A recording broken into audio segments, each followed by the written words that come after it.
ঠান্ডা মাথায় প্ল্যান করতে হবে যে আমি আমার জীবনে কি করতে চাই, কার পরে আমি কি করব, কার পরে কি করব, আমার প্ল্যান থাকতে হবে। রেজাল্ট খারাপ হয়েছে, হতাশ হয়ে আত্মহত্যা করবেন কি জন্য? কি এমন হয়েছে আপনার জীবনে? একটা মেয়ে ছেড়ে চলে গেছে, এই জন্য বিষ খাবেন কেন? কি হয়েছে? একটা মেয়ে তো ছেড়ে চলে গেছে, মেয়ের অভাব নাকি? বোরখা পরা মেয়েরাও তো এখন কিস করে, দেখেন বোরখা পরা মেয়েগুলো দেখেন রাস্তাঘাটে ওই যে নায়কের হাত ধরে চুমু খাচ্ছে, অনলাইনে দেখে আসলাম। ওই যে বলছিলাম যে সব বোরখা পরা মেয়ের মধ্যেই আপনার ইয়ে থাকে না, দিনদারিতা থাকে না। সব বোরখা পরা মেয়ের মধ্যেই কিন্তু দিনদারিতা থাকে না। তো বোরখা থেকে পাগল হওয়ার দরকার নেই এত। এবং সে বলছে আমার জীবন সার্থক। মানে একজন গায়রে মাহরাম ব্যক্তিকে, ফিল্ম স্টার একজন গায়রে মাহরাম ব্যক্তি, তাকে সে হাত ধরে চুমু খেয়ে বলছে তার জীবন সার্থক। তাহলে কোন প্রজন্ম লালন করে কবরে যাচ্ছে ওরা চিন্তা করেন একটু এখন। আর যার হাতটা ধরে এই কাজটা করছে সে আবার মাথায় হাত বুলাই দিচ্ছে, মা ভালো থাকে। আশ্চর্য একটা বিষয়। আর এগুলো আমরা প্রমোট করছি অনলাইনের মধ্য দিয়ে, যে কোনো অনলাইনে দেখবেন এটা চলছে রাতারাতি। মানে এগুলো উস্কানো হচ্ছে আপনার, আমাদেরকে শোনেন, আমাদেরকে এগুলো এইসব পাপের মধ্যে এমন ভাবে নিয়ে আসা হচ্ছে যে মনে হচ্ছে এগুলো স্বাভাবিক। এক সময় একটা মেয়ে যদি রেপড হতো, মানুষের মাথা ব্যথা শুরু হয়ে যেত, অফিস আদালত কোর্ট কাচারি করে একাকার করে ফেলতাম। এখন রেপ হতে হতে হতে হতে মনে হয় এটা স্বাভাবিক। আগে একটা মানুষ মদ পান করলে তার মধ্যে একটা ফিলিংস থাকতো আমি খারাপ কাজ করছি। এখন এই মদকে প্রমোট করতে করতে মদটাকে এত ইজি করে ফেলা হচ্ছে, মনে হচ্ছে এটা স্বাভাবিক বিষয়। মানুষ খুন করাটা, আগে একটা মানুষকে খুন করলে মানুষ মনে হতো যেটা এটা বিশাল পাপ, একটা সমাজের মানুষ ওর দিকে খারাপ চোখে তাকা থাকতো। আর খুন হতে হতে হতে মানুষ মিডিয়াটাকে প্রমোট করছে, করতে করতে নর্মাল। এই পাপগুলোকে নর্মাল করে ফেলার ট্রেন্ডটা মিডিয়ার মধ্য দিয়ে করা হয়েছে, স্বাভাবিকভাবে নেওয়া হচ্ছে সবকিছু। গার্লফ্রেন্ড বয়ফ্রেন্ড অ্যাফেয়ার্সকে আগে মানুষ লুকায় লুকায় করতো, চিঠি দিলেও লুকায় লুকায়, যেটা কেউ জানতে না পারে। এখন ওপেন রাস্তায় সব, মানে এটা নর্মাল করে ফেলা হচ্ছে। আরো যে কি হবে সামনে আল্লাহ ভালো জানেন। সুবহানাল্লাহ। যারা বড় বড় শহরগুলোতে থাকে তাদের তো মানে দিন শুরু হয় আল্লাহ নাফরমানি দিয়ে, আর রাত আসে মানুষের গজব দিয়ে, মানুষের অভিশাপ দিয়ে। মেয়েরা আগে যদি বেপর্দায় চলতো লজ্জা করতো, একটা লজ্জাবোধ ছিল, যে একটা লজ্জা লাগতো যে না আমি খারাপ ভাবে চলছি, মানুষ আমাকে দেখছে কেমন লাগছে। এখন দেখবেন ও গেঞ্জি পরে হাঁটছে, কোনো ফিলিংস নাই, স্বাভাবিক, নর্মাল করে ফেলা হচ্ছে এগুলো সবকিছু। এখন দেখবেন মেয়েদেরকে, ছোট ছোট মেয়েগুলোকে রেপ করা হচ্ছে, ছোট ছোট বাচ্চা মেয়ে, দেখবেন কয়েকদিন পর এটাও স্বাভাবিক হয়ে যাবে। প্রতারণা, আগে মানুষ প্রতারণা করলে মানুষ মনে করতো যে আমাকে মানুষ প্রতারক মনে করতে পারে, একটা চক্ষু লজ্জা কাজ করতো। এখন সেই চক্ষু লজ্জা নাই, নর্মাল। ঘুষ নেওয়াটাকে মানুষ মনে করতো আগে যে কেউ জানতে পারলে হয়তো সমস্যা, আর নর্মাল এখন নিতেই পারে, ঘুষ নেওয়া হবে না তোমার জব। করাপশনে মানুষ গেলে মানুষ ভয় করতো যদি জেনে যায় আমার চাকরি থাকবে না। এখন নর্মাল, ও বড় করাপ্টেড, তার চেয়ে ছোটটা আরেকটু কম, তার চেয়ে ছোটটা আরেকটু কম, একটা চক্র সবকিছু। এভরিবডি ইনভলভ এগুলোর মধ্যে, টপ টু বটম সবাই ইনভলভ। এরকম সিচুয়েশনে আমরা কিভাবে দিন নিয়ে পালন করবো যদি শক্ত না হয়ে? সব চলে যাচ্ছে আজ থেকে, সব চলে যাচ্ছে। একটা সময় ছিল একজন মুসলিম ব্যক্তিকে অন্যায়ভাবে মেরে ফেলবে, একজন মুসলিম নারীকে অন্যায়ভাবে রেপ করবে, মানুষ চিন্তাই করতে পারত। একজন মুসলিম নারীর সম্ভ্রম বাঁচানোর জন্য এই ভারতবর্ষে সশস্ত্র যুদ্ধ হয়েছে বিন কাসিমের নেতৃত্বে, একটা মেয়ের ইজ্জত বাঁচানোর ইস্যুকে কেন্দ্র করে। এখন লক্ষ লক্ষ মুসলিম মেয়ের ইজ্জত নষ্ট করা হচ্ছে, কারো কোনো ফিলিংস নাই, স্বাভাবিক। একটা রাষ্ট্রদূতকে হত্যা করেছিল তাবুক যুদ্ধের সময়, নবী সাল্লাল্লাহু আলাইহি ওয়াসাল্লাম 30,000 সৈন্য নিয়ে ধাওয়া করেছিলেন। এত বড় সাহস, আমার রাষ্ট্রদূতকে হত্যা করো? এখন সারা বিশ্বে লক্ষ লক্ষ মুসলিম হত্যা করা হয়েছে, কারো কোনো ফিলিংস নাই। মানে আমি বুঝাতে যাচ্ছি আপনাদেরকে, সবকিছুকে নর্মাল করে ফেলা হয়েছে। কয়দিন পর দেখবেন ছেলে ছেলে নর্মালি বিয়ে করে ফেলবে।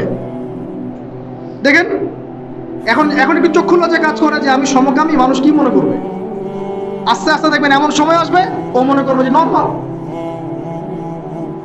সবকিছুকে এই মিডিয়ার মধ্যে দিয়ে নর্মাল করা হচ্ছে।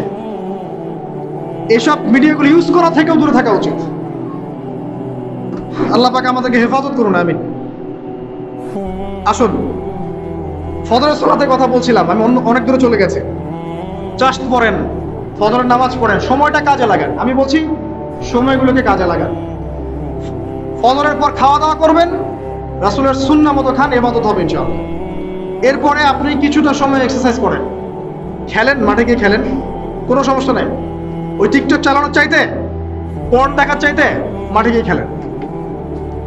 মাঠে ফুটবল খেলেন আধা ঘন্টা, বা ক্রিকেট খেলেন, বা এমন কোনো খেলা খেলেন যে খেলাটাতে আপনার শারীরিক কসরত হচ্ছে, তাও খেলেন।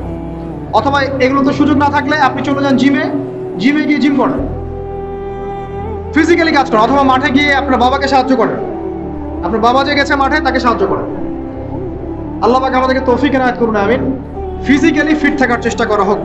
এরপরে আসেন সকাল 10টার দিকে যখন চলে আসবো আমরা, তখন আমরা চেষ্টা করবো 2 রাকাত চাশতের নামাজ পড়ার জন্য, বা সলাতুদ দুহা যেটাকে বলা হয়। সলাতুদ দুহা যে ব্যক্তি পড়বে তার রিজিকে আল্লাহর পক্ষ থেকে বরকত নেমে আসবে। এরপর কি করবেন? এরপর আমরা হয় কেউ যাবো স্কুলে, কেউ কলেজে, কেউ হয়তো অফিসে, কেউ ব্যবসায়। আমরা এখন সবাই আমাদের এক কর্মক্ষেত্রে যাব। যারা শিক্ষাক্ষেত্রে যাব স্টুডেন্ট হিসেবে, তারা চেষ্টা করব কি, আমরা চেষ্টা করব যে আমরা যে জ্ঞানটা অর্জন করছি এই জ্ঞানটাকে যেন ইসলামের কল্যাণে কাজে লাগাতে পারি। আপনি জেনারেল লাইনেই পড়েন আর মাদ্রাসা লাইনেই পড়েন, একই নসিহত। আর যারা মাদ্রাসা লাইনে পড়বেন, সকালবেলা উঠে মাদ্রাসায় যাবেন, তারা নিঃসন্দেহে আল্লাহর বাছাইকৃত বান্দা, সৌভাগ্যবান বান্দা। তাদের উচিত হবে না দ্বীনের জ্ঞানটাকে দুনিয়ার জন্য ব্যয় করা। তাদের উপর বেশি দায়িত্ব পড়তে হবে যে তারা যেন দ্বীনের জ্ঞানটাকে দিয়ে আল্লাহর জমিনে দ্বীনটার প্রচার এবং প্রসার ঘটায়। আল্লাহ পাক তাদেরকে কবুল করুন, আমরা দোয়া করি। তো পড়াশোনা করতে যারা যাব আমরা এই চিন্তা করে যাব। যারা পড়াতে যাব তারাও চিন্তা করব যে এমন কিছু শেখাবো যেটা শিখলে আমার স্টুডেন্টের পরকালটা টিকবে, দুনিয়াতেও কল্যাণ হবে, পরকালটাও টিকবে ইনশাআল্লাহ। জেনারেল নলেজগুলো খুব ইম্পর্টেন্ট। ইসলামিক নলেজগুলোর সাথে সাথে আমাদেরকে অবশ্যই ইংরেজি বলেন, সায়েন্স বলেন, এই যে আপনার ম্যাথামেটিক্স বলেন, পলিটিক্যাল সায়েন্স বলেন, জিও পলিটিক্স বলেন, ইকোনমিক্স বলেন, মেডিকেল সায়েন্স বলেন বা ইঞ্জিনিয়ারিং বলেন, এগুলো পড়তে হবে, জানতে হবে। না জানলে আমরা কি করব? আমরা কিন্তু বহির্বিশ্ব থেকে ছিটকায় চলে আসবো, আমরা কিন্তু ওদেরকে চ্যালেঞ্জ করতে পারবো না। তো এই জন্য কোরআন সুন্নাহর জ্ঞানের সাথে এই জ্ঞানগুলোও লাগবে। অতএব যে যেখানে পড়াশোনা করছেন অনেস্টির সাথে পড়াশোনা করেন, আপনার জ্ঞানটাকে ইসলামের কল্যাণে কাজে লাগানোর চেষ্টা করুন। এটা গেল এডুকেশন সেক্টর। যারা আমরা ব্যবসায় যাব, রাতে তাহাজ্জুদ পড়েছি, ফজর জামাতে পড়েছি, ইশরাক পড়েছি, এখন কি ব্যবসায় গিয়ে মাপে কম দিব? ওখানে ইবাদত নাই, ওখানে ব্যবসায় মাপে কম দেওয়া যাবে না। ওখানে গিয়ে কি আমি মাল মজুদ করব? ওখানে গিয়ে কি আমি মালের মধ্যে পণ্যে ভেজাল দিব, মিশাবো? একজন সৎ এবং অনেস্ট ব্যবসায়ী, নবীজি বলছেন সাল্লাল্লাহু আলাইহি ওয়াসাল্লাম, একজন সৎ এবং অনেস্ট ব্যবসায়ী কিয়ামতের মাঠে নবীদের সাথে থাকবে ইনশাআল্লাহ। আর যারা মাপে ভেজাল দিবে, পণ্যে ভেজাল দিবে, অন্যকে ঠকাবে, নবীজি বলছেন মান ওয়াশানা ফালাইসা মিন্না, যে ব্যক্তি মানুষের সাথে ধোঁকাবাজি করে, প্রতারণা করে, মাপে কম দেয়, ঠকায়, মজুদ করে, জনগণকে কষ্ট দেয়, গভর্নমেন্টকে চাপে ফেলে, এরা আমাদের উম্মতের অন্তর্ভুক্ত। ওদের ব্যবসা করলেই যে পার পেয়ে যাবে এমন নয়। ব্যবসা করতে হবে পড়ার মতো আমানতদারিতার সাথে। অবশ্যই মাপ ঠিক রাখতে হবে, মজুদদারি করা যাবে না, আমাদের পণ্যে ভেজাল মিক্স করা যাবে না, কৃত্রিম সংকট তৈরি করা যাবে না। এগুলো যদি করেন তাহলে আপনার নাম যেমন উম্মতে মুহাম্মাদি থেকে কাটা পড়ে যায়, দুনিয়াতে আল্লাহর পক্ষ থেকে দুইটা আযাব আসে। এক হচ্ছে ওই জনগণের মধ্যে, ওই জনসমষ্টির মধ্যে দুর্ভিক্ষ নেমে আসতে পারে এবং বৃষ্টিপাত বন্ধ হয়ে যেতে পারে। আরেকটা হচ্ছে ওই জনগণের উপরে জালেম শাসককে আল্লাহ পাক চাপিয়ে দিবেন। এটা আযাব। কাদের কারণে আসলো? এক শ্রেণীর ব্যবসায়ীর কারণে আসলো। কিছু কিছু মানুষের ফলে সারা নেশন সাফার করে। যেমন এই যে যারা দেখবেন অনলাইন অফলাইনের মধ্যে অশ্লীলতা ছড়িয়ে বেড়াচ্ছে, নোংরামি, ফাহেসা, বেপরদামি এগুলো ছড়িয়ে বেড়াচ্ছে, এদের কারণে সমাজের মধ্যে এমন সব রোগ ব্যাধি আসবে যেগুলো আগে আমরা নামও শুনি নাই। হাদিস। যারা মুসলিম সমাজের মধ্যে মানে বাদ্যযন্ত্রকে হালাল মনে করে নিবে, মদকে হালাল মনে করে নিবে, জেনাকে হালাল মনে করে নিবে, এইসব মানুষদের কারণে ভূমি ধসের আযাব আসবে এবং আকৃতি পরিবর্তনের আযাব আসবে। শেষ জামানার হাদিসগুলো পড়ে দেখেন। তো এখানে পাপ করছে এক শ্রেণীর মানুষ, ফলাফল ভোগ করছে সবাই। সো যারা ভালো মানুষ তাদের উচিত হবে এগুলোকে প্রোটেক্ট করা, ডিফেন্ড করা, এগুলোর বিরুদ্ধে বলা বা লেখা বা কিছু করা। সূরা নূরে আল্লাহ পাক বলছেন ইন্নাল্লাযীনা তাশিআল ফাহিশাতু ফিল্লাযীনা আমানু, যারা মুমিনদের মধ্যে ফাহিশা, নোংরামি, অশ্লীলতাকে ছড়িয়ে দিতে চায়, পছন্দ করে, ইন্নাল্লাযীনা ইউহিব্বুনা আন তাশিআল ফাহিশাতু ফিল্লাযীনা আমানু লাহুম আযাবুন আলীমুন ফিদ দুনিয়া ওয়াল আখিরাহ, দুনিয়া এবং আখিরাতে এদের জন্য ভয়ঙ্কর শাস্তি আছে। আর আমাদের কাছে এরাই রকস্টার, যারা মুসলিম সমাজের মধ্যে বেপরদামি, অশ্লীলতা, ফাহিশা এগুলো ছড়িয়ে দিচ্ছে, যে না এরা আমাদের আইডল। এখন ওদের পোস্টার বাসায় লাগিয়ে রাখে, ওদের সাথে একবার দেখা করতে পারলে জীবন সার্থক হয়ে যায়। আল্লাহর কাছে ওদের কি দাম আছে যতক্ষণ না তওবা করে ফিরে আসছে? একজন ভ্যান চালক, একজন ইমানদার ভ্যান চালক, রিক্সা চালক, যে 5 ওয়াক্ত নামাজ পড়ে, সে আল্লাহর কাছে ওর চেয়ে অনেক বেশি সম্মানিত। ওই ভ্যান চালকের কাছে কি অটোগ্রাফ নেন আপনি? রিক্সাওয়ালার কাছে কি অটোগ্রাফ নেন? এইসব এই হ্যামিলনের বাসিওয়ালার পিছনে না গিয়ে এরা যুব সমাজকে টেনে নিয়ে যাচ্ছে অশ্লীলতার দিকে, ফাহেসা কাজের দিকে, বেফাস কাজ, কোনো পরকালীন কোনো স্বার্থ নাই। বিনোদনের নামে, সংস্কৃতির নামে এরা মানুষকে দিকে টেনে নিয়ে যাচ্ছে। আর আমাদের যুব সমাজ, তোমাদেরকে আমি আইডল দেখাবো ইনশাল্লাহ পরের লেকচারগুলোতে। খালিদ বিন ওয়ালিদ তোমার আইডল, আলী ইবনে আবি তালিব তোমাদের আইডল, মুহাম্মদ সাল্লাল্লাহু আলাইহি ওয়াসাল্লাম তোমার আইডল, ইমাম হুসাইন তোমার আইডল, মোহাম্মদ বিন কাসিম তোমার আইডল, তারেক বিন জিয়াদ তোমার আইডল, ওমর ইবনে খাত্তাব তোমার আইডল। আইডল খুঁজে পাও না তোমরা জীবনে আইডল খুঁজে পাও না? কাকে ফলো করবা? একজনের নাম বলবো, একজন অনলি, মুহাম্মদ সাল্লাল্লাহু আলাইহি ওয়াসাল্লামের পরে একজনের নাম যদি বলতে বলেন আমাকে, আলী রাদিয়াল্লাহু আনহুর জীবনী পড়ো যাও, আলী ইবনে আবি তালিব রাদিয়াল্লাহু আনহুর জীবনী পড়ো যাও, গিয়ে দেখো তোমার আইডল এখানে বসে আছে, লুকিয়ে আছে। তাদের আইডলের মধ্যে, তাদের মধ্যে ছিল ব্যক্তিত্ব, শৌর্যবীর্য, আনুগত্য, জ্ঞান, প্রজ্ঞা, দিন প্রতিষ্ঠার তামান্না, জিহাদ, এবং তারা বদর, উহুদ, খন্দক, খায়বার করেছেন। শেষ পর্যায়ে যখন তাদেরকে মৃত্যুবরণ করতে হয়েছে, তখনও তাদেরকে সামন থেকে কেউ আক্রমণ করতে পারে নাই, পিছন থেকে আক্রমণ করতে হয়েছে। বীরদেরকে কেউ সামন থেকে মারতে পারে না, পিছন থেকে মারতে পারে। আইডল খুঁজে পাও না তোমরা? মেসি তোমার আইডল, নেইমার তোমার আইডল, বলিউড হলিউডের নায়ক নায়িকা তোমাদের আইডল, সুবহানাল্লাহ, বাংলাদেশের নায়ক নায়িকা তোমাদের আইডল। যারা জীবনে কত পাপ করেছে তারা নিজেরাই জানে, ওদের বিবেকই ভালো করে জানে যে ওরা কত পাপ করেছে। তোমাকে বাইরের চাকচিক্য দেখে মনে হচ্ছে খুব সুন্দর সুশ্রী, ভিতরের কলিজাটা এদের কুৎসিত কালো। আলেম ওলামার কাছে এসে পড়ে থাকো, যারা বড় বড় ওলামায়ে কেরাম তাদের কাছে এসে পড়ে থাকো, তারা তোমাদেরকে পথ দেখাবে ইনশাআল্লাহ। আল্লাহ পাক বোঝার তৌফিক দান করুন। আমি আর লম্বা করছি না, শেষ করে দিচ্ছি ইনশাআল্লাহ। লেখাপড়া এবং ওয়ার্কের বিষয়গুলো বলছিলাম যে আমরা যারা লেখাপড়া করবো, প্রফিটিক লাইফস্টাইল করতে হলে এবং প্রোডাক্টিভ মুসলিম হতে হলে লেখাপড়াটা করতে হবে আল্লাহর সন্তুষ্টির জন্য। চাকরি বাকরি, ব্যবসা বাণিজ্য যাই করে, কৃষিকাজ, সবকিছুর উদ্দেশ্য হবে কি? আল্লাহর সন্তুষ্টি অর্জন করে, এবং ওই ক্ষেত্রে সৎ থাকা, কাউকে না ঠকানো, মাপে কম না দেওয়া, দুর্নীতি না করা, ঘুষ না নেওয়া। তাহলে আপনার জীবনের প্রত্যেকটা কাজই কি হবে? ইবাদত হিসেবে গণ্য হবে ইনশাআল্লাহ তাআলা।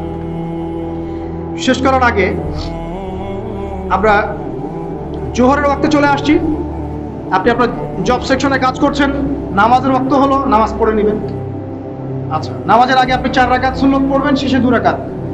চেষ্টা করবেন দিনে 12 রাকাত সুন্নাত পড়ার জন্য।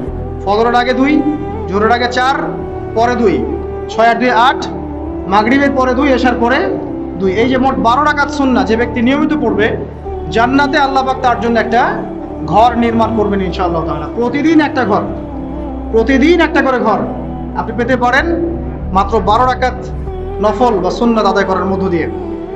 জোহরের ওয়াক্ত চলে আসলো, আমরা যেখানে থাকি, স্কুলে বা কলেজে, ইউনিভার্সিটিতে বা চাকরি ক্ষেত্রে, নামাজটা পড়ে নেব ইনশাআল্লাহ।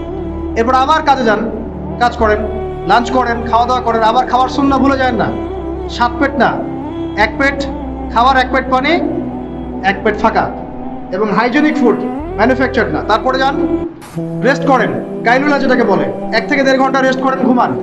তারপরে আপনি বিকাল সময়টা আবার আসরের নামাজ পড়েন, আপনার কর্মক্ষেত্রে কাজগুলো সারেন। সন্ধ্যায় আপনি আবার বাসায় ফিরে আসবেন। সন্ধ্যায় বাসায় ফিরে আসবেন, ফিরে আসার পরে মাগরিবের সালাত পড়লেন জামাতে। পড়ার পরে বিকেল টাইমটা, মাগরিবের আগে বিকেল টাইমটা আপনি ঘুরতে যান, পরিবারকে সময় দেন, বাচ্চাদেরকে সময় দেন, একটু দিনী ভাইদের সাথে বসেন। ওই সময় যদি কোনো হালাকা অ্যারেঞ্জ করা যায়, মসজিদ ভিত্তিক তালিমে বসেন, দুটো হাদিস পড়েন, কোরআন দার্স নেন, বা অনলাইনে কোনো লেকচার শুনেন, বা বই পড়েন, কিছু একটা করেন। আর পরিবারকে সময় দেন। পরিবারকে সময় দেওয়ার পর মাগরিবের ওয়াক্ত হয়ে যাওয়ার পরে, মাগরিবের নামাজ শেষ, ফজরের পর আপনি যে আমলগুলো করেছেন মাগরিবের পর সেই আমলগুলো আবার করতে হবে, সেম কাজ। এভাবে করতে করতে দেখবেন 1 ঘন্টা চলে গেল। বাসায় গিয়ে আপনি পরিবারকে সময় দেন, আপনার অফিসের কাজ, হোমওয়ার্ক, স্কুলের কাজ, ইউনিভার্সিটির কাজ, এগুলো শেষ করেন। শেষ করার পরে আপনি রাতের খাবার খেয়ে নেন, খেয়ে নিয়ে আবার চলে আসেন মসজিদে, এশার নামাজ পড়েন, পড়ে বাসায় গিয়ে জাস্ট ঘুম, আর দেখা দেখি নাই। তখন আপনি আবার দেখবেন ফজর ওই 4টা 3টে উঠতে পারবেন, তাহাজ্জুদ পড়তে পারবেন, ফজর পড়তে পারবেন, আবার আপনার দিনটা লম্বা হবে ইনশাআল্লাহ। এভাবে 1 দিন 2 দিন না, সপ্তাহে 7 দিন, মাসে 30 দিন, বছরে 365 দিন যখন এই প্রজন্ম কাটাতে পারবে, আমরা কাটাতে পারবো, তখন আমাদের মুখে মানাবে দ্বীন ইসলাম প্রতিষ্ঠার কথা। তার আগে আমাদের মুখে এসব কথা মানায় না। এখন আমাদের মুখে এসব কথা এখন মানাচ্ছে না, কারণ আমরা তো আমলই করছি না, আমাদের ঈমান আকীদা ঠিক নাই, আমাদের প্রফেটিক লাইফস্টাইলই তো নাই, নবী সাল্লাল্লাহু আলাইহি ওয়াসাল্লামের মতো লাইফস্টাইলই তো নাই আমাদের। তাহলে আমাদের দ্বারা কেমন করে দ্বীনের পতাকা আল্লাহর জমিনে প্রতিষ্ঠিত হবে বলেন তো দেখি। এভাবে যখন একটা উম্মাহ করে উঠবে, খুবই ডিফিকাল্ট, এটা কিন্তু অনেক বড় চ্যালেঞ্জ। এবং এটাই সবচেয়ে বিগ টাস্ক এখন, যে এই আমরা যারা আছি, আমাদের ইয়াং তরুণ প্রজন্ম, আমাদের মা বোন, বাচ্চা কাচ্চা এবং আমাদের বৃদ্ধ, সবাই মিলে যখন এইভাবে মুভ করবে, তখন দেখবেন একটা জাতি সকাল থেকেই সজাগ।